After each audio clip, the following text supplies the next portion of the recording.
اردو میں ہے، لغت میں ہے کہ مستقل مزاجی کا ایک حد ہے، لیکن اس سے بھی آگے ہم ٹائم اور اسپیس سے نکل جاتے ہیں کہ وہ مستقل مزاجی کا لفظ ہی بیچارہ پھیکا پڑ جاتا ہے.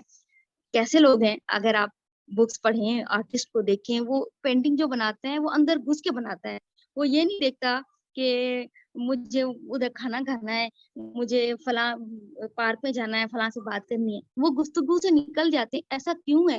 کیونکہ قدرت ان کو مستقل مزاجی سے بھی اگلا سفر دیتی ہے کہ بس لگے رہو، بس لگے رہو.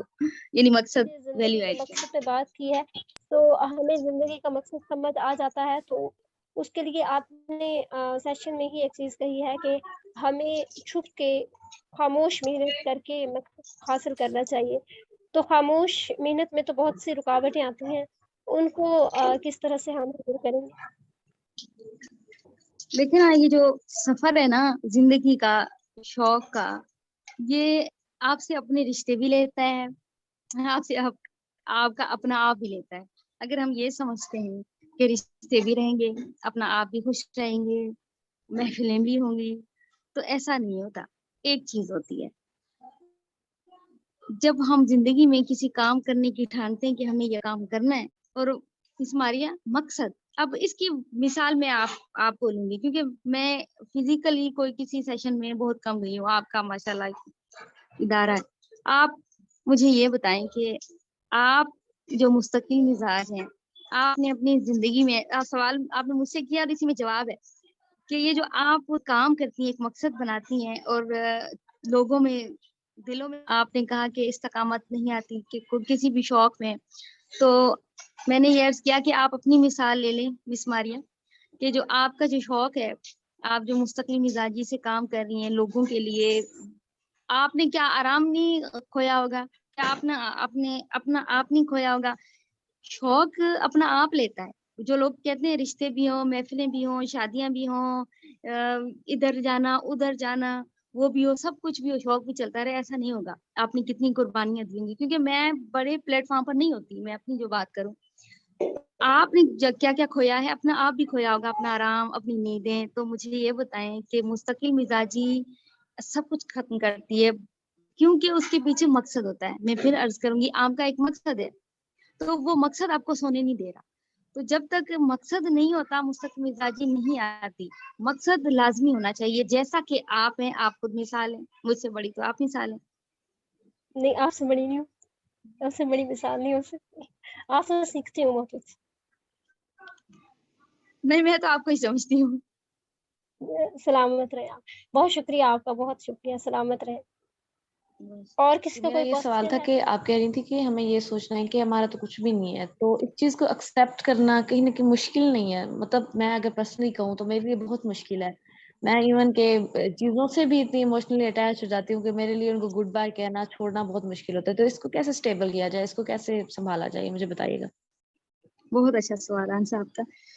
اچھا، یہ چیزیں نا وہ وقت کرتا ہے پرورش برسوں، حادثہ ایک دم نہیں ہوتا. کسی نے کیا خوب کہا ہے، ایک دم سے تو کچھ نہیں ہوتا. تو یہ جو انسان لکھتا ہے، درد سہتا ہے، اس کے پاس کچھ ہوتا نہیں ہے تبھی تو کہتا ہے نا. تو جس کے پاس نہیں ہوتا، بالکل خالی ہوتا ہے نا، وہ خالی دل رکھتا ہے نا، تو وہ زیادہ سیکھتا ہے اور وہ زیادہ سکھاتا ہے. ہر بندہ چاہتا ہے رشتہ جڑا رہے. جیسے کہ آپ تو جانتے ہی ہیں، لاسٹ ایئر میری والدہ کا انتقال ہوا ہے.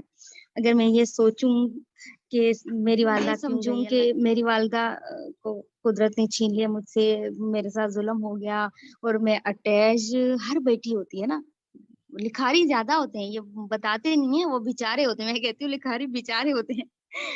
تو بہرحال اگر یہ تکلیف ہو تو میں تو کچھ کر ہی نہ پاؤں نا، میں پڑھا نہ پاؤں. میں اس دکھ میں ہوں کہ قدرت نے کیوں چھینا رشتہ. ایک بیٹی کا ماں سے رشتہ ہوتا ہے. تو میں کہتی ہوں ماں زمینی خدا. ہم نے خدا کو تو نہیں دیکھا، سب سے پہلی بات ہے. ہم تو فیل کرتے ہیں، خدا کا کوئی فزیکل وجود نہیں ہے. کروڑوں اربوں خربوں سالوں سے وہ ہم سن ہی رہے ہیں صرف. لیکن ماں ہوتے ہیں جو خدا کا روپ ہوتے ہیں. تو ماں ہی ہمارے لیے زمینی خدا ہوتی ہے، ہم کہہ سکتے ہیں. تو وہ جب قدرت چھین لے اور آپ کو سمجھ آئے کہ یار وہ ماں ہی ہماری نہیں ہے، تو بتائیں ہے کون؟ کوئی بھی رشتہ الٹیمیٹم آپ کا مجھ سے، گھر والوں سے، کسی سے 60 سال 70 سال 80 لگا لیں، ایک صدی، اس کے بعد کیا؟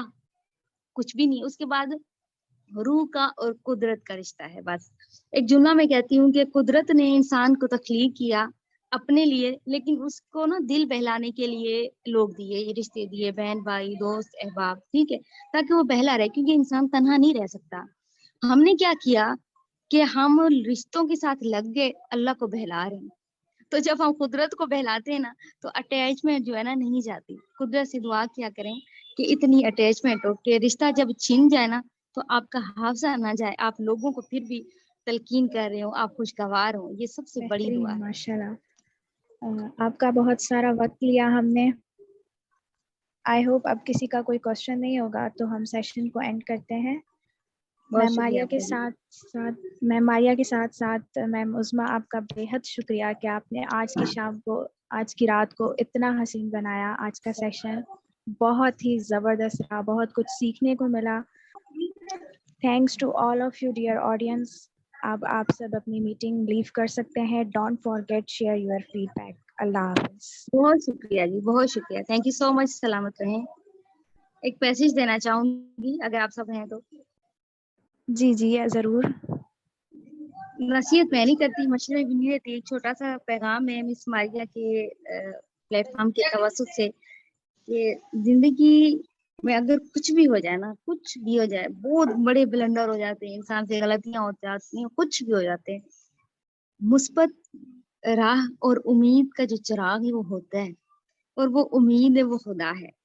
اور اس امید کو جگائے رکھیں پلیز. امید کا دامن نہ چھوڑیں. ایک وقت آئے گا آپ امید بانٹیں گے. مثبت رہیں، اس سے بڑھ کر کچھ بھی نہیں ہے. آپ ہمیشہ یاد رکھیں گے. یاد وہی رہتا ہے جو دلوں میں یاد رہتا ہے. سلامتی ہے جی. اللہ حافظ.